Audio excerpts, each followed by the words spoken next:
Hello, trader. So, free intro. Engineer the heat built punch the car.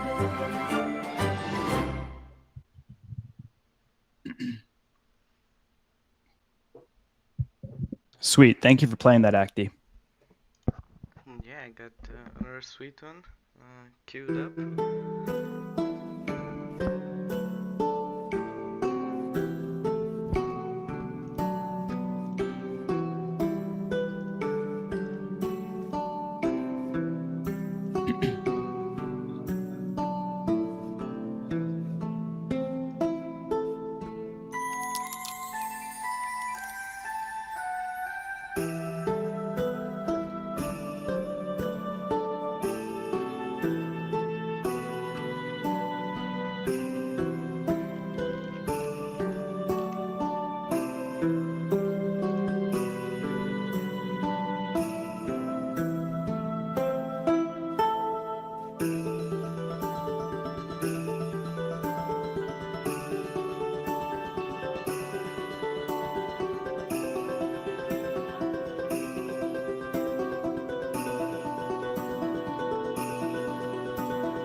Cool. And while this is playing, if any members of the Axie team are currently in here, go ahead and raise your hand and I can unmute you.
Sweet, guys. I just got an email from Quinn, and he said he's going to be joining pretty soon here, so buckle up.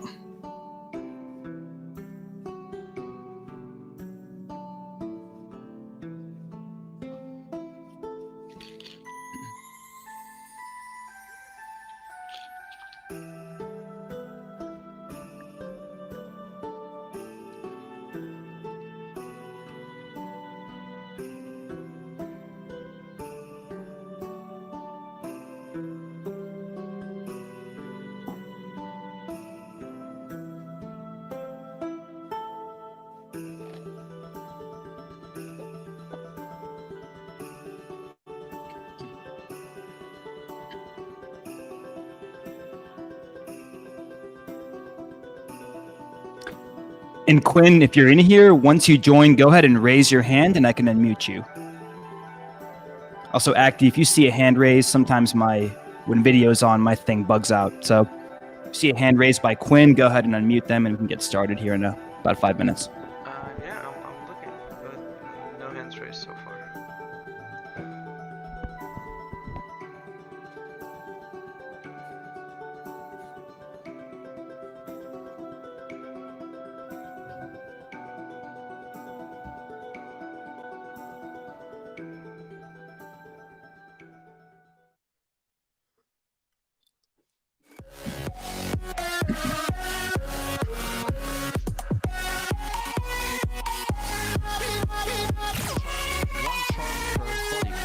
Charms that an Axie can wear are points. The purer that Axie is, the higher the potential points. You will have to make a choice whether you want a powerful charm or a better card synergy. There are currently 5 neutral runes and there will be 4 seasons per year. Bomb Cleanser, Damage Boost, Feather Fury cards. You will not be able to earn any SLP during the alpha testing of Axie Origin. Axie Origin will initially launch on PC only. Stats in Origin will not matter at all. It is all about potential points, runes, and charms. There you go. What's going on, Quinn? Welcome. Good to be here. Yeah, man. Great to have you. Finally got you on here. I'm excited.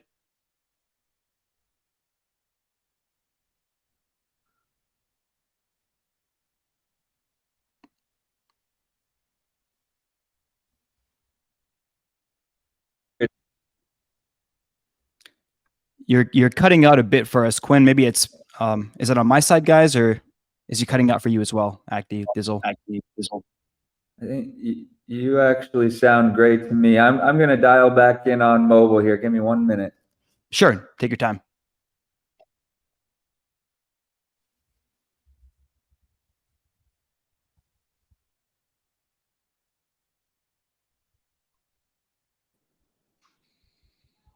Hey there, I'm back. I'm back in. Does this sound a bit more clear? Nice. Yeah, it's a bit more clear. Awesome. Glad to hear it. Welcome, man. Yeah, thank you very much. How are you doing this evening? I believe you're in East Coast. Is that right? Yeah, man. Yeah, and I think we kept getting our wires crossed when we were trying to coordinate this, but I'm glad we finally got it on the calendar. Yeah, absolutely. Appreciate your flexibility. I'm definitely excited to kind of talk through a bunch of these things with the community today. Yeah, certainly, man. And I'm gonna try to keep them. Well, actually, let me start the AMA recording first. And Quinn, do you have a certain time that you have to be out of here, just so I know how to pace things? I'm flexible. I think at the latest we'll be around about an hour from now. Okay, sweet. So let me go ahead and start the AMA recording, and then we're also getting community members trickling in as well. This is a late AMA for us typically, but a lot of our guys actually are coming in, set their alarms for the early morning to catch this one. Love it. Sweet, man. Let me start the recording here.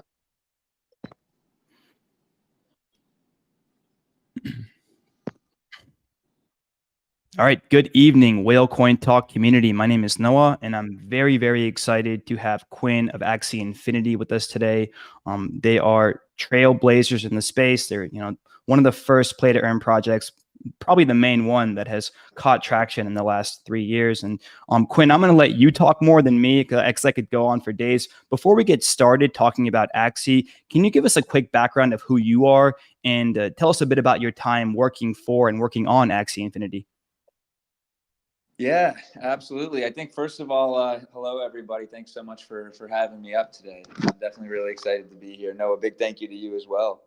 Yeah, in terms of my background, right? But before I joined Sky Mavis, before I joined Axie, I was originally working at a really large kind of traditional Web 2 mobile game publisher. And I had a blast. I was in a publishing role, and so what that means is I was covering 40 to 50 studios, many of which were like solo devs or super small teams, and it's every single one of their dreams to launch a game. So every game I launched, I was making somebody's dream come true, and that was really, really cool. But about like 8 or 9 months into my time there, I started taking a closer look at all of the publishing contracts that we had, and I realized that on every game that we launch, we as the middleman, as the publisher, we co-opt about 80% of the revenue off of that game. And so the game dev who actually ideates, builds, and ships the game would only take home about 20% of the revenue off of their own game. And I was just immediately disenchanted with Web2 gaming, with traditional gaming. I knew there had to be something else out there without middlemen, something that was more fair, something that distributed directly to the community. And so I started digging, and it was right around that time that I came across NFT gaming. And right around that time that I found Axie Infinity, and I found Mavis Hub, which is our application that we actually load and distribute Axie through. And I immediately knew that was it, right? That was this direct to community distribution mechanism that allowed for a much more fair kind of gaming system. And so I knew I had to be a part of it, and the rest just kind of went from there. Beautiful. And yeah, you guys have shown that amazing things can happen when you remove the middleman and kind of give ownership of items and assets to gamers themselves. And no one in traditional games actually owns those accolades. So you guys have really kind of shifted the paradigm. And with that said, there's a lot to cover with respect to Axie Infinity and the overall ecosystem, but I wanted to kind of focus more on Origin because this is kind of the latest version of the game that has been released. Before we do that, though, Quinn, in what ways, from a high level, in what ways would you say that Axie has changed since the launch of the application in 2019? Yeah, since the launch of Axie Classic, we're calling it now, which is the original version of the gameplay, right? Battles version 2. It has evolved so much, man. It really has. Just from the perspective of the game itself, when I look at Axie Classic, that original launch, what I see is a game that was built by a bunch of buddies who wanted to build the game. And it turned out awesome. It got so much traction because of this wonderful ecosystem and community that we built and sprung up around it. But that was the game, right? It kind of lacked a certain level of polish and professionalism to it. When I look at Axie Infinity Origin, right, V3, this most recent build, what I see is a game that was built by a professional game studio, right? The art, it has just a complete revamp to it, and it's absolutely gorgeous. We started implementing a lot of mechanics and things here and there that the community had been asking for, things that we were able to pull really heavily from other major titles that we benchmark, right? Things like games like Slay the Spire, right? That's what leads to a lot of the kind of updates that we have now around more body parts being part of the game, sequential turns now being part of the game, things like runes and charms, which not only allow for new avenues of play style, but they also allow for upgrades of your Axies and kind of playing against different strategies as you're actually really pushing through the game stages. Got it. And can you explain in a bit more depth for our listeners, what is the exact difference between sequential turn mode and, sequential turn sort of battle versus the current idle battle system that we see in version 2? Yeah, so in version 2, the two opponents playing each other in PvP actually play their hand. They play their cards each turn at the same time. So there's, when a turn begins, there's a 30-second timer during which both of you play your cards for that turn. Then the 30-second timer runs out, and all of the cards are kind of played through together. And so it takes a bit of the kind of real-time reaction out of the game, because you're actually just trying to kind of scheme and strategize about what you think your opponent will play, and then play against that. And then the turn begins and you see how it all plays out. Whereas now in version 3 and in Axie Infinity Origin, we have these sequential turns put in place where you actually play your hand while the opponent kind of sits and watches. And as you play a card, it's immediately played instead of waiting for like a 30-second timer to run down. And so this allows for much more kind of real-time reaction to be in the game, because as you play your hands through and maybe you wrap up in 10, 12 seconds, I'm now able to immediately react and kind of play my moves right in real time. And so would you say this helps in transitioning from more of a kind of a mindless click farming style to rewarding skilled gameplay? This is definitely something that adds a new layer of excitement to the game. And there were two things behind it. This helps a lot on the esports side. It makes it more fun to watch. This also helps make the game more mass market. And as we're getting on app stores and we're really pushing a lot of our performance marketing, that's key to us. Beautiful. And I wanted to talk a bit about breeding. How has breeding changed with the release of version 3 with Origin? And would you say that it's still a profitable venture? Are people still kind of starting these lucrative breeding farms that they were prior to version 3 coming? Yeah, so breeding actually it's remained the same. So the mechanics behind breeding two Axies to kind of create offspring, right, are really the same. That's been locked in from version 2 to version 3. Obviously, what does change is which Axies, which kind of genetic makeups breeders are specifically trying to produce. Because as strategy changes from gameplay to gameplay or from season to season, even, right, different Axies tend to become OP or not OP, and so that does change what the market is deeming to be kind of most important. And so along those lines, right, what's really fun about the Axie marketplace is it truly is a free market, right?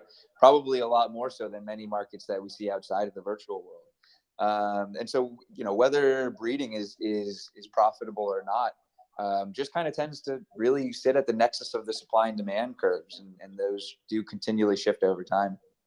Mm-hmm. And so for those experienced with Axie Infinity, we know that version 2 ran on a 4-card battling system. How does the addition of eye and ear cards create a more versatile experience for players?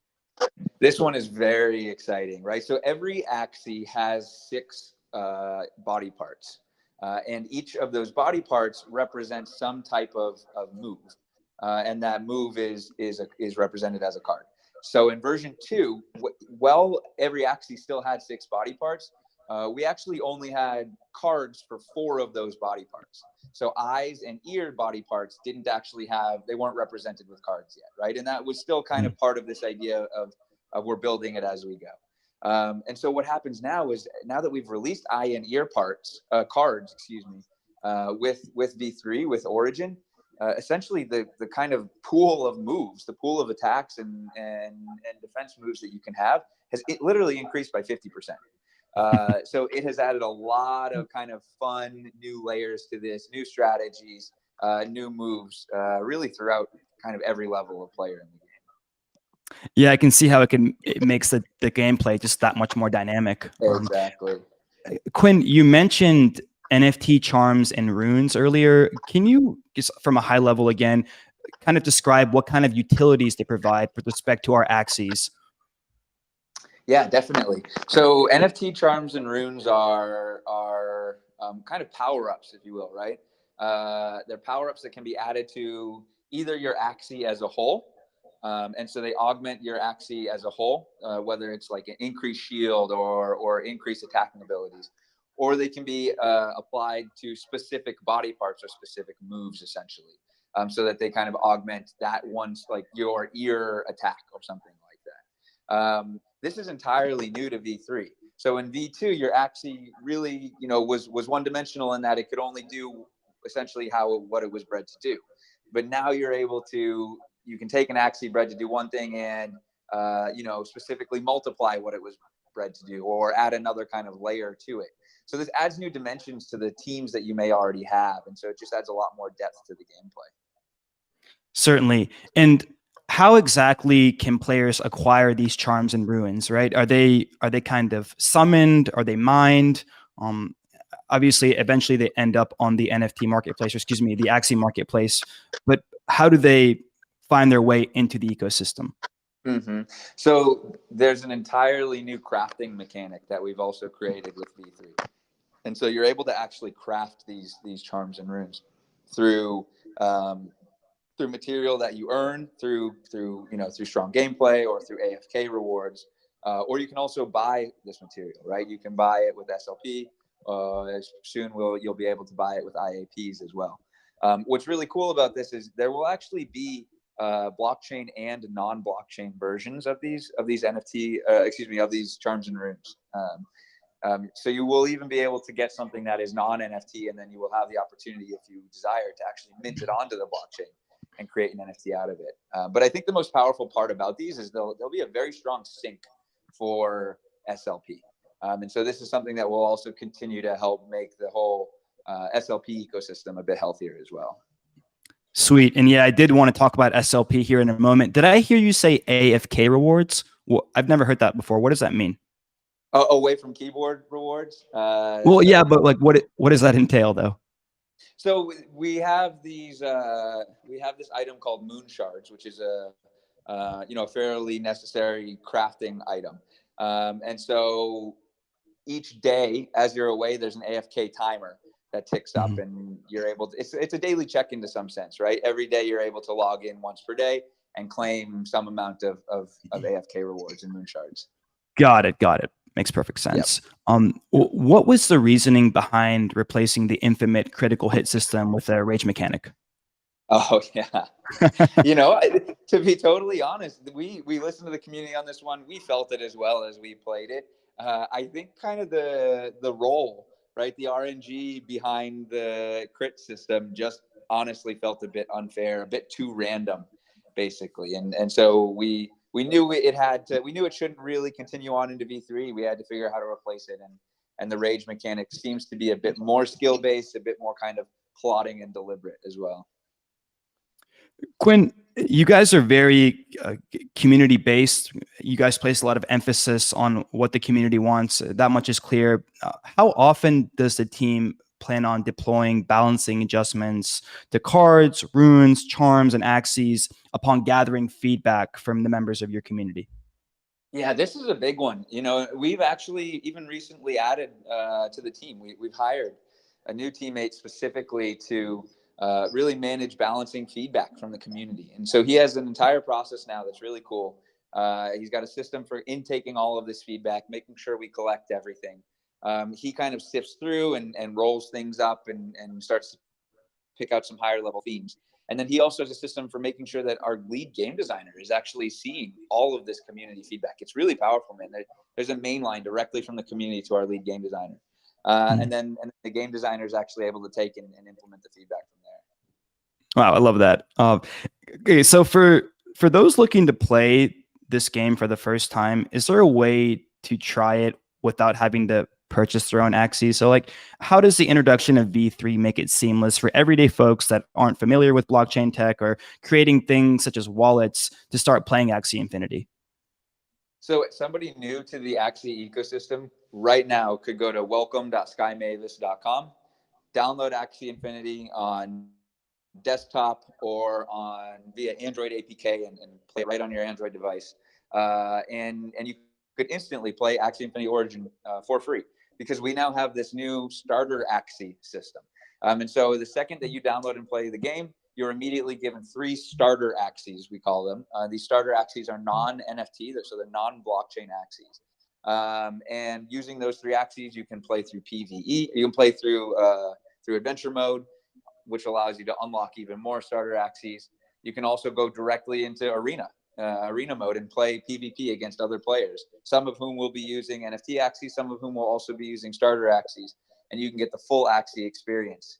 Because it's really important as we want to grow this game and truly go mass market, that there's not a restrictive price barrier, because we found that there were really 2 layers to it. People all over the world they were dying to play Axie, but maybe couldn't afford to spend $150 on a team of Axies, and so we're barred from the game. We hate that. Or there are even people who could afford to spend $150, but they say, why the hell would I want to spend $150 on a game I don't even know if I'm going to like? And so now we're giving everybody the chance to get in, experience the full gameplay, and then decide whether they want to really unlock the full spectrum of what's included with having NFT ownership as well. Great. And so a follow-up question to that, let's say that someone uses the starter pack, they're playing the game, they love it, but they still don't really care about learning with respect to blockchain technology, creating a wallet. Is there a way for them to, within the app, purchase Axies into their account and go ahead and play the full version of the game?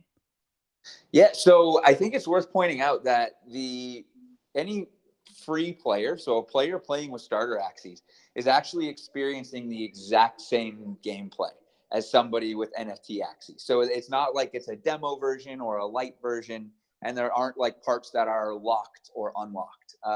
That was really important to us because we didn't want to block them off at all. So the only thing that changes when you do decide to use NFT Axies is that at that point, SLP earning mechanics are turned on, are enabled.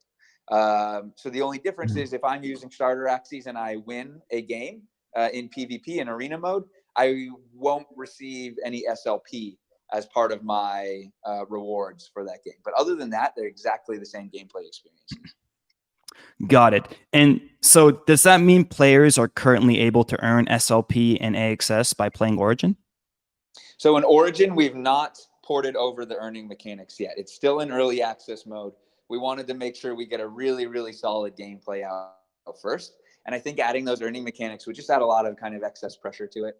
The other part too is with all the, almost rubber bandy balancing changes that we have to do as we take this community feedback around specifically cards, but even like runes and charms crafting, we wanted to have flexibility to potentially even wipe the slate clean on any crafting that's been done, for example, right? And then kind of restart a fresh season. And I think if earning mechanics were a part of the gameplay, it would have made that a bit tougher. That said, we do have plans very soon for this kind of heart transplant, where we will officially move the earning mechanics over from V2 into V3. And once the earning mechanics move over, that means that V2 is no longer playable? V2 holds like such a special place in our heart, and so it's important to us that some sense of like Axie Classic, right? Like it's Axie Classic. This has to be accessible, whether it's a game mode or whether it's a standalone game. So I think no longer playable is probably like too strong of a term for how we see the roadmap playing out. But I think we're still kind of shaping how it really fits in. Sure. And can we dive in a bit into how PvE adventure mode has changed? Yeah, So yeah, adventure mode now is it's really cool because we have lore tied into it, right? It truly is a story mode. There's dialogue to it. You're actually unfolding this story, and really for the first time ever, you're learning about like the robust Axie universe directly from gameplay. And it's just the first of a lot of instances like this to come. We have actually recently onboarded a really badass lead lore writer who's really helping us structure a lot of this out. So there's a whole extended universe to learn about soon. And the other part that's new here is as you compete and excel in PvE and you unlock more chapters and learn more, you're also unlocking new starter Axies. So you're able to fully build out this stable of starter Axies to play with in PvE. You can even take your new starter Axies over to PvP and build more unique teams as you go. Got it. And are players ultimately going to be able to earn SLP or AXS by playing adventure mode? I know that in V2, the team had to make some changes because what was happening was essentially just too much farming of SLP in adventure mode. And you guys wanted the rewards to be more based on skill rather than sitting there and mindlessly hitting buttons, right? Yeah, it's so important that, everybody's time is valuable. Like that's just such a core tenet here. And the kind of next step to that statement is it's so important that we're finding ways to allow people who add the most value to our ecosystem to participate in the value that they help create. That's the heart of what has really driven Axie's growth.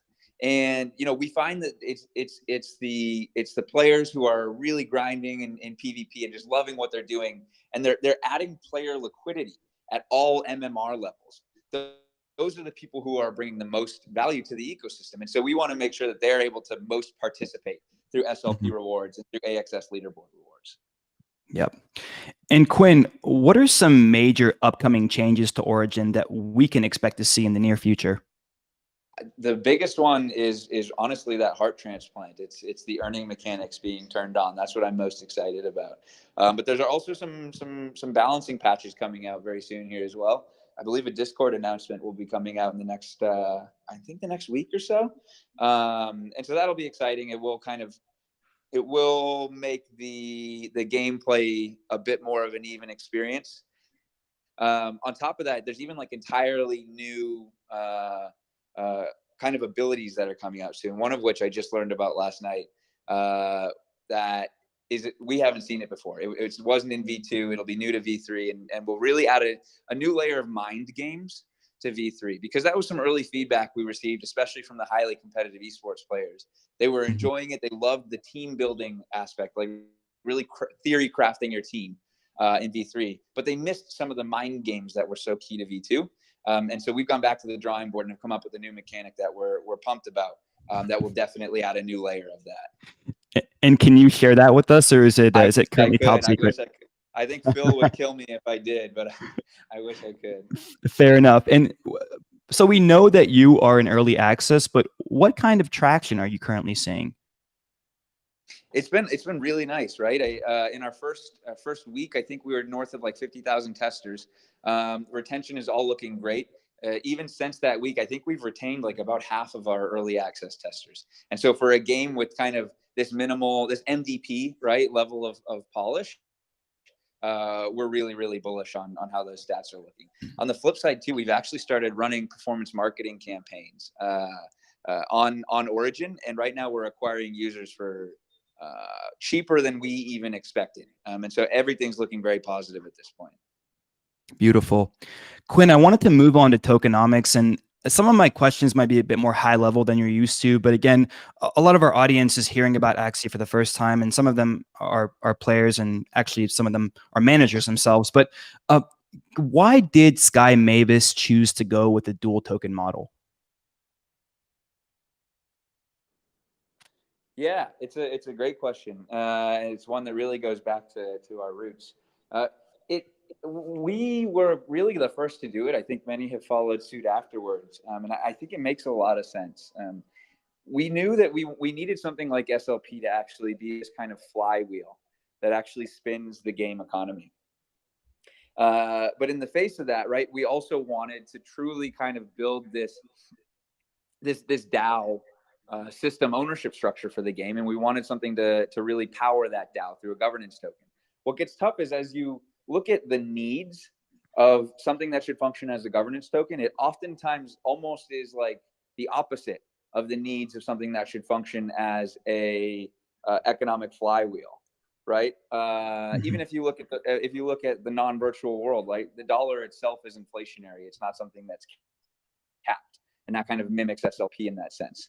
So I think the needs for SLP are a bit obvious, but the needs for AXS, we wanted to create what would truly be like the Bitcoin of the NFT gaming space. And so we were able to come up with this really awesome governance model where, you know, AXS represents the community treasury, and AXS holders are able to have these kind of governance level influence over what happens with the treasury and with the direction of the game itself. And it's this limited token that's non-inflationary. It could even be deflationary in the future. And so that's why this dual token model made a lot of sense. Got it. And what percentage of AXS is currently out there on the open market? Do you know? I don't know the exact percentage off the top of my head. We're still, you know, fairly early in the unlock schedule. You know, but what is out there spinning is definitely spinning. It's liquid, and we do, you know, have a lot of discussions with a lot of our AXS holders about what governance will actually look like, and how we can actually hand the keys over, right, truly to the DAO, because we're committed, right? We're committed over the next 4 to 5 years to handing out the vast majority of all AXS to the community. Like it's something that's so different. We have a very large purse that we have to give away. And it's not just because of it's a funding mechanism, but it's because it truly is a governance token. And so in order to truly be decentralized, we have to make sure that we have a very broad and diverse set of AXS token holders. It makes sense. Just on that, which components of the ecosystem will be integrated into the DAO over the next few years? And like, what exactly, in your vision, do you see AXS stakers and holders being able to vote on? In a perfect world, 5 years from now, Sky Mavis is not the majority token holder for Axie Infinity, the game, for the DAO. And at that point, all governance will truly be run by AXS token holders. So they can actually formulate the governance system however they truly like. Now, we're helping them stand that up right now. we're really helping drive a lot of the thought leadership around what a DAO governance structure should actually look like. And our community lead Syntax, he and Jiho are leading a lot of that. But at that point, the Axie DAO ecosystem could very comfortably decide that Sky Mavis should not even be the primary developer behind the game Axie anymore. And that's something that we're ready to roll with, because if the governance council wants that, the governance council should get that. Mm-hmm. Wow. Quinn, I wanted to start talking about SLP, but right before I do that, how many people are actually able to earn AXS with respect to the overall leaderboard? Is it the top 100, the top 1,000? Kind of tell us what your thoughts are in expanding that more recently. And are you guys planning on expanding it in the future? Or do you think that there's a certain number of players that it should cap at? Because AXS should be something that is exclusively rewarded to people that are putting in the time, that are actually competitive, and that are competing for those top spots. Yeah, so AXS leaderboard rewards are actually one of the most important channels we have for distributing AXS, right? For reaching that broad and diverse set of AXS token holders that we have. And I think that's another thing that really differentiates Axie and the Axie DAO from a standard game. And it's definitely not something that we want to cap. I think for a couple reasons. One, as the community and the player base grows, we want to make sure that leaderboard rewards, that system grows along with it. And so more people are able to participate at kind of all levels of play, right? I think at this point, we're giving out a pool to a larger set of players than most games out there, definitely in the NFT gaming space. The other part too is, like I mentioned, we are committed to giving away, to distributing such a large number of AXS tokens over the next 4 years that we're kind of, in a positive way, we're forced to get creative with how we can make sure we're successfully giving these tokens out. Mm-hmm. And Quinn, what are the team's plans for future SLP utilities outside of breeding and burn mechanisms to ensure price stability and growth, but also to ensure that there isn't too much SLP being minted versus being burned? Right. So NFT runes and charms, these crafting mechanics, this is our first big foray into it, and the experiment is going really well. It's very positive. And so in the roadmap, we've got all kinds of syncs coming, right? We're working on part upgrades. That's something the community is very excited about. I've started to see some of the art from Masamune, and it's beautiful. We're also working on cosmetics, right? There's been a lot of asks from the community for cosmetics. I think Ziori, my teammate Ziori, even is leading the charge, right? His goal is to see a hat and a dress on his Axie. Like, I would love to see that day, and they're coming as well.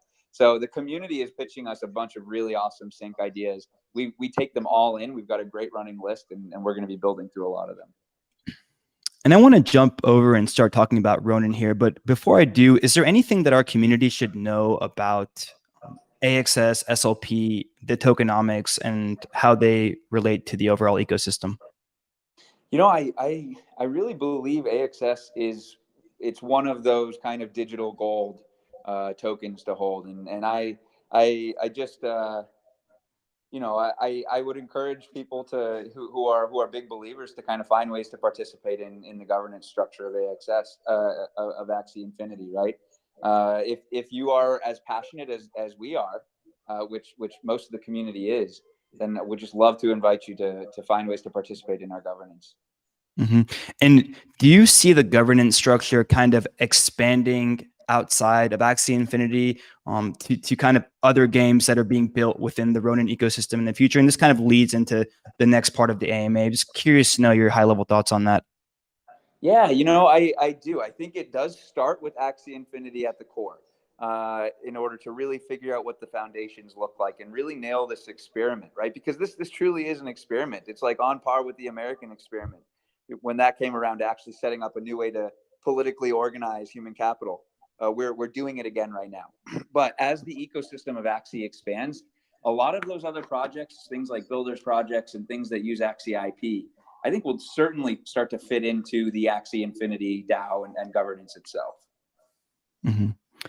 Quinn, you guys developed the Ronin chain, the Ronin network, pretty much as a solution, as a side chain to Ethereum, because your game was growing so fast and so quickly that the gas fees were just not sustainable. Now Ronin has kind of become its own ecosystem. And I'm curious to know, and the community is curious to know, will Ronin remain exclusively a side chain that's used for Axie? Or will it serve as a low cost chain for other play to earn games and serve the next generation of massive NFT enabled experiences in the future?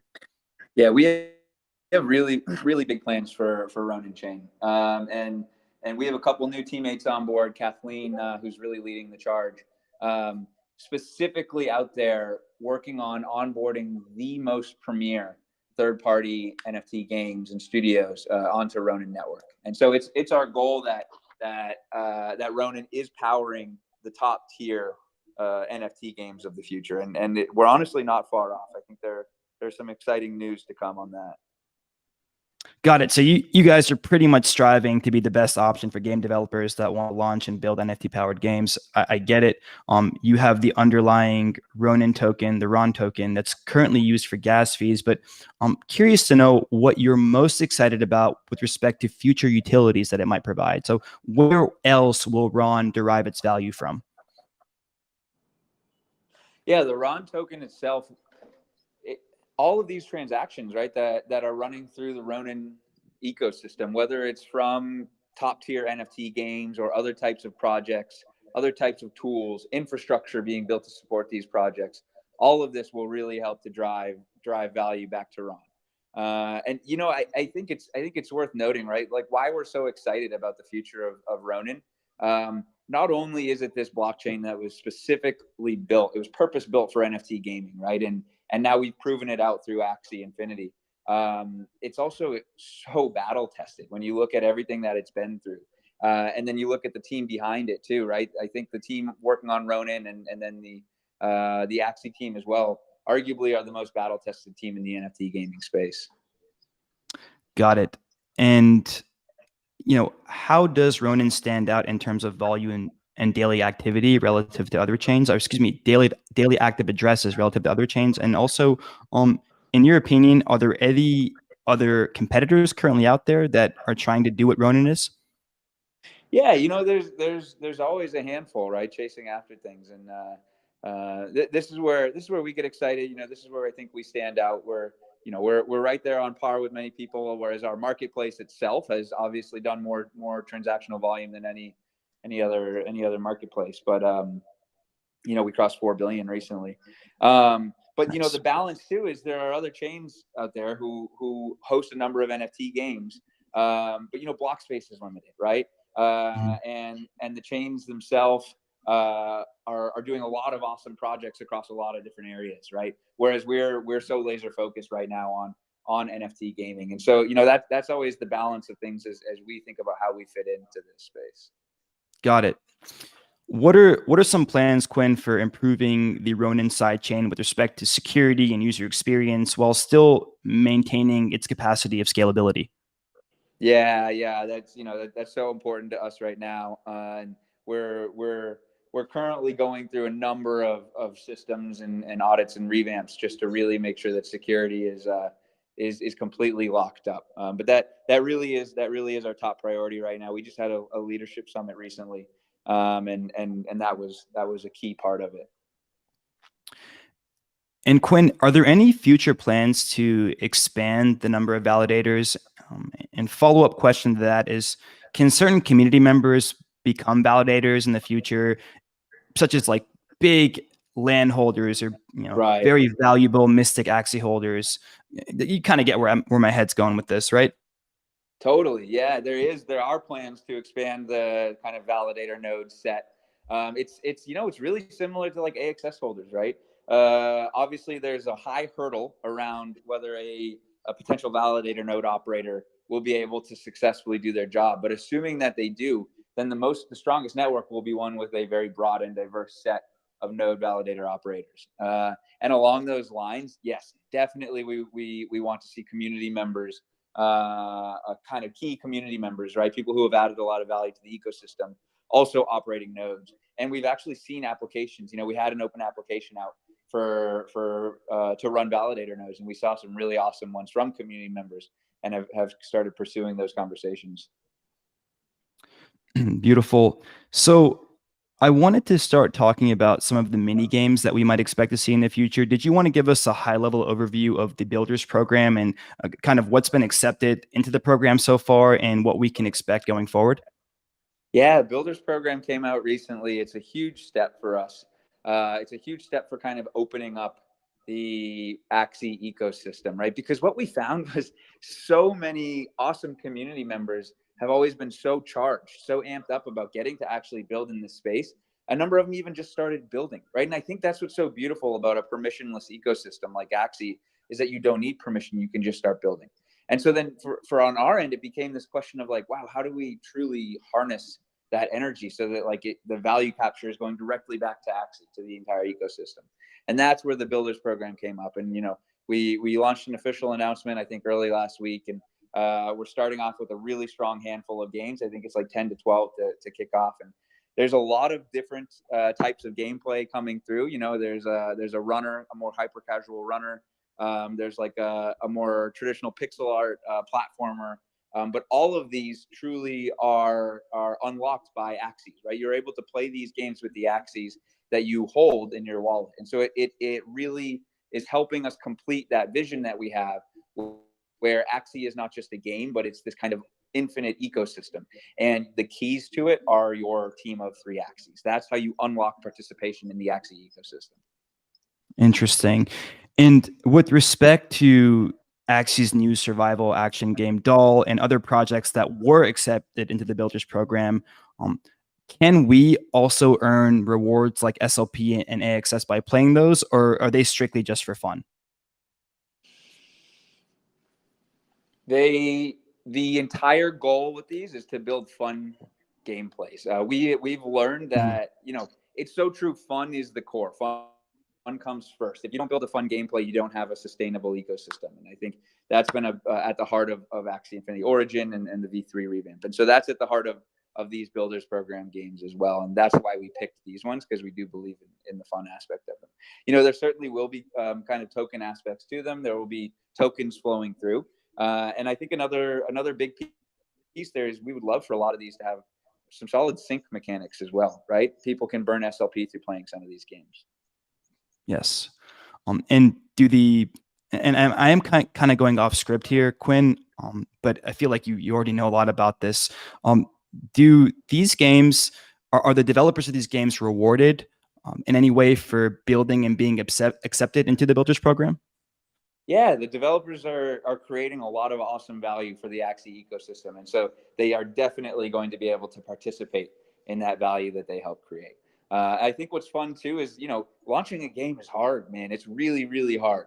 And so these developers are, you know, we're helping them, we're supporting them through their actual like game dev process. And that's just such a powerful thing for any game dev who wants to launch a game. And then as they successfully launch and as their games really start to catch on and take a lot of traction, they will definitely be able to participate in all that value that they create. Got it. We have some talented developers listening here. I know that for a fact. Let's say they are enthusiastic about the Builders program and they want to get involved. How would they start out by doing that from A to Z? Number one is just start building. Like that is the most powerful thing. Axie truly is a permissionless ecosystem, as all Web3 ecosystems are. And every game that was accepted into the Builders program officially were projects that had already begun building when they applied to the program. It makes it such an easier fit into the process that we've set up for really supporting everybody. So that is just the most powerful thing. When you have a project vision, start building. If you need a team, start asking around the Axie Discord. We can help connect you with the right people. But you know, build an awesome project, and as you get into the infant stages, like let's talk. Right on. Quinn, are there any plans to integrate tools or even build out an infrastructure for guilds and scholarship programs? Yeah, so guild and scholarship programs have been such an incredible growth and really game distribution channel for us, right? And that was like that. It was so powerful, especially through last year. That was an explosive part of growth, right? There's so many awesome tools that exist in the ecosystem at the moment. And a lot of them, are super powerful and well used. And, we're partnering with projects out there to make sure that their tools are sustainable as well. And on the internal side, it's something we've been scoping out, and something we've been trying to solve for it, because really managing that guild and scholar user experience is super important, right? As we think about growth, we have these channels, right? We need to make sure that we're optimizing and unlocking everything in each of those channels, just to make sure that our community, our content creators, our guilds, our scholars are just able to keep doing what they're doing. So that is something that we look at. Sweet. Any major Axie Infinity tournaments coming up? Yes, definitely. So the one we're most excited about is AxieCon. There's a whole bunch of prelims leading up to it, and then there will actually be a number of events there in Barcelona around AxieCon. It's the biggest purse that we've ever announced for an Axie tournament, and it's something that we're hoping to do pretty much on a yearly basis. And so this will be a major tournament. Quinn, a lot of us are curious to know how Axie Infinity generates revenue. Obviously, it's important to be able to feed your families and pay the team and continue building. So what are some ways you guys do that outside of the marketplace fees? Yeah, no, that's a super interesting question. So Axie itself, Axie DAO, the community treasury, let's put it that way. Axie generates revenue really through two main channels, two main monetization channels. It's marketplace fees, as you mentioned, and then it's also that breeding fee, right? Every time that Axies are bred, a breeding fee is paid. A portion of it is paid in SLP. That portion is burnt. It's sunk. A portion of it is paid in AXS. That portion goes to the community treasury. So it's really straightforward in that sense in terms of Axie generating, Axie monetizing, right?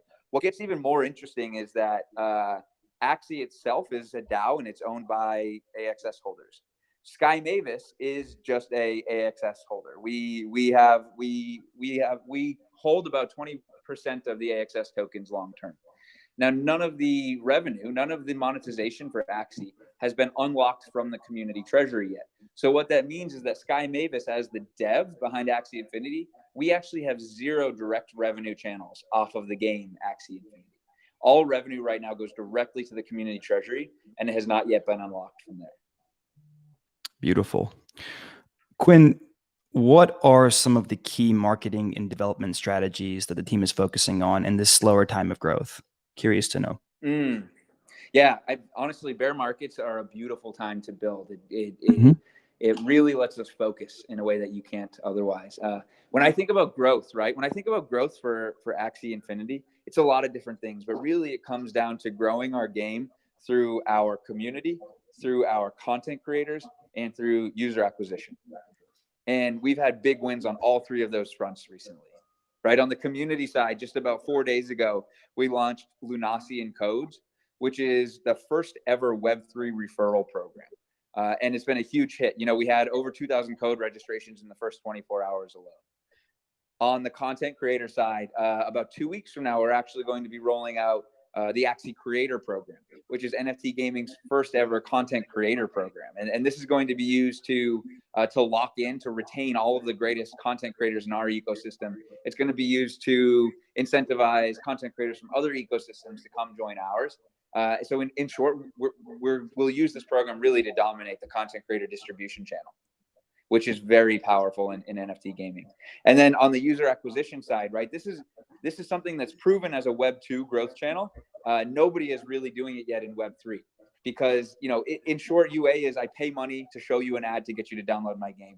And it's optimized for Web 2. On the Web 3 side, it's extremely difficult to do, but we are actually in the process of creating Web 3's first ever user acquisition buying model. And so that unlock will come here in about the next month or so. And that'll be very powerful for us. And for those that are hearing these terms for the first time, what does a Web3 user acquisition model actually look like? What does that mean? Yeah. So in Web 2, when we do that process, right, I pay money, show you an ad, get you to download. All of that is simple because it just has to exist on mobile. On Web3, it could not be more different because there's a lot of data to track on every user across a lot of different platforms, right? Like mobile, like desktop, like web-based marketplace, and then blockchain data as well. And that list goes on. So being able to track across all of those ecosystems, tying all of the LTV data, the lifetime value data, what is one user worth to our ecosystem back to one person is extremely difficult. Quinn, I know we can't talk too much about Project L, but you did mention the new Lunation code announcement. Can just from a high level, can you just tell us when you think Project L will be, when we'll get like a first peek at it as far as beta testing goes? Yeah, you're referring to land? Yeah, land play. Yep. So I've actually played around with an internal, and it was a lot of fun with beautiful art, to be honest. So things are very much moving there. We even recently kind of announced this land staking mechanism, right? And so things will be coming out soon there as well. In my perfect world, land staking is very soon, and then kind of gameplay demos are before the end of the year. But obviously we'll have to see how that actually plays out with the land game team. Is Sky Mavis working on building any other games currently, or is Axie kind of the main focus? Yeah, Axie will always be our main focus. That's just so core to the entire ecosystem. So we've got Axie Infinity Origin, which is in early access, as you know, and so that takes a lot of our focus. We're building land gameplay. We've got our land team fully optimized on that as well. So those are our two main in-house ones. But on top of that, we look at the marketplace as a gameplay. We look at breeding as a gameplay, and so these are things we're optimizing as well. And then on top of that, we've got all these. We've got potential for third-party gameplays to be built on Ronin. Somewhat soon here as well. And so this ecosystem will be really will be really big when it comes, and it's the fact that you're able to unlock it all through your team of 3 Axies that's most exciting to us. Are there any high quality projects that you're currently talking about bringing onto Ronin? Definitely. Or trying to get to bring onto Ronin? Yeah, excuse me. Yes. My teammate Kathleen is having conversations every single day with honestly the most badass projects coming into this space. Many of them are top tier Web 2 founders, Web 2 gaming studios who are now dipping their toes into Web 3.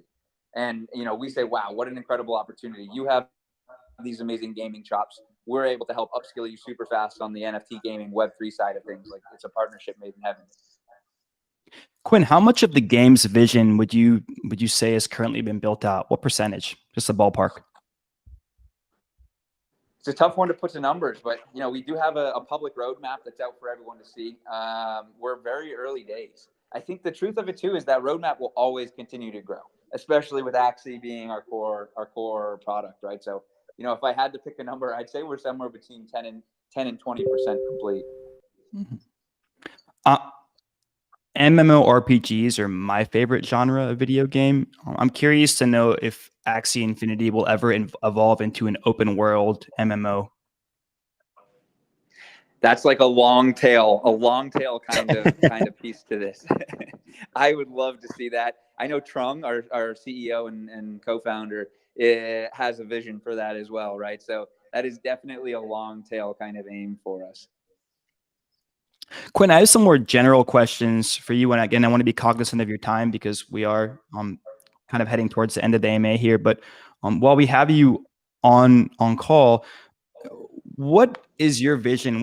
How do you see the future of video games panning out? Do you see just kind of traditional games in the long run dying out and everyone playing on video games built on Web3, play to earn type games? I was a competitive World of Warcraft player myself, and to be honest with you, I wish I could have kept a lot of the items and accolades that I collected back then, and maybe I could have sold them for a lot of money today. I don't know. That would have been really cool. And I think a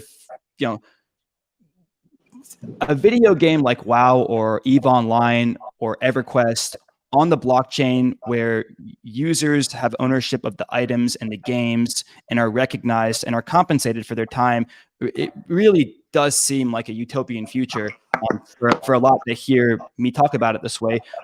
I would like to hear your thoughts on the future of play to earn video games and Web3. Yeah. Being able to own your own assets, that completely is the future of gaming. I truly believe that 20, 30 years from now, my kids are going to look at me and they're going to be like, wait a second, Dad, you played 10,000 hours. You spent 10,000 hours playing a game where you didn't actually own any of the assets that you use in that game. Like, it's going to fry their brains a little bit, right? They're just not going to get it, because why would you do that? And it will creep into pretty much every gaming system that we see out there. And the truth of it is that it's not even necessarily about, like, if we take your WoW experience as an example, right? If you could still hold and truly own all those assets today, yeah, maybe some of them would be worth a lot of money. Maybe some of them wouldn't be. But it's almost less about that. It's more about the nostalgic aspect of it. For you to get to hold these things that you spent so much of your time and your life on and committed to, it has this incredible nostalgic value to you that probably surpasses, right, any of the monetary value attached to it, right? For example, I grew up playing lacrosse. I still have my lacrosse stick. I still have my baseball glove that I played catch with my dad with. I can't sell either of those for anything, but I'll never get rid of them because it has this incredible value to me, right? And the truth is that asset ownership is correlated with, or lack of asset ownership is correlated with urban squalor, right? And lack of ability to move amongst different classes in an economy. That's not in the virtual space, right? That's in the real world. And as we see asset ownership implemented in the real world, we see things unlocked for people that we never were able to see before this. Now we're just applying that to the virtual space. For the first time ever through blockchain and through NFTs, we're able to actually allow for true ownership in the digital space. And so over the next 10, 20, 50 years, we're going to see unlocks, comparable to the Industrial Revolution in the virtual space, just because true asset ownership is now an option for us. I think you made a great point. It sounds like we're both a bit sentimental when it comes to our childhoods and growing up as teenagers, doing whatever it was that we enjoyed doing. I can log into my old WoW account and I can see my old items and all that good stuff. But you're right. At the end of the day, if Blizzard decided they wanted to shut off all their servers and revoke all the accounts, they can do that. And the idea is, you and I spent all this time, as you said, 10,000 hours immersed in this world, really being a part of building it, especially in the early days. But we don't really get to truly keep all of those items and accolades, skins, whatever it is that you want to call it, that we collected during our time playing our respective favorite video games. Quinn, I wanted to try sticking very closely to the script. I know that your time is valuable and we are coming towards the end of the AMA here. But before you go, I'm curious to know if there's anything that I didn't ask about, anything that we didn't discuss that you want to share with our community, because we do have a little bit of time left, maybe a few more minutes left in the AMA. So anything you have to tell us, feel free to share. We're all ears. We'd love to hear from you. Yeah, I appreciate it. I really think it's worth circling back on how key this is, that Axie is this infinite ecosystem. That is what our true goal is. And it's unlocked, it's accessible via your team of 3 Axies, right? And so right now, while we have Classic out, we have Axie Infinity Origin out, Land is coming. We have this awesome first cohort of Builders Program games coming out. And there will be many more cohorts coming behind that. We're talking to professional third-party devs and studios to build more on Ronin. And so this long-term vision of what the Axie ecosystem looks like it's considerable in its size. And like I said, your keys to that kingdom are your team of 3 Axies. Beautiful. Quinn, is there any way that people can come work for Sky Mavis and Axie Infinity? Those that have experience in crypto or those that have experience in building video games, can they join your team somehow? Yes, please. We are hiring. We're trying to grow extremely quickly. We've got so many awesome positions on the team, new teammates that we need to bring in. Anybody who's interested, I would highly encourage you to kind of start the conversation with us. On skymavis.com, we have kind of a link out to our careers page. There's a bunch of open positions there. Many more get posted almost every day. But what I will say is, like, this is this awesome little space right now where we really need the greatest minds to come join our team.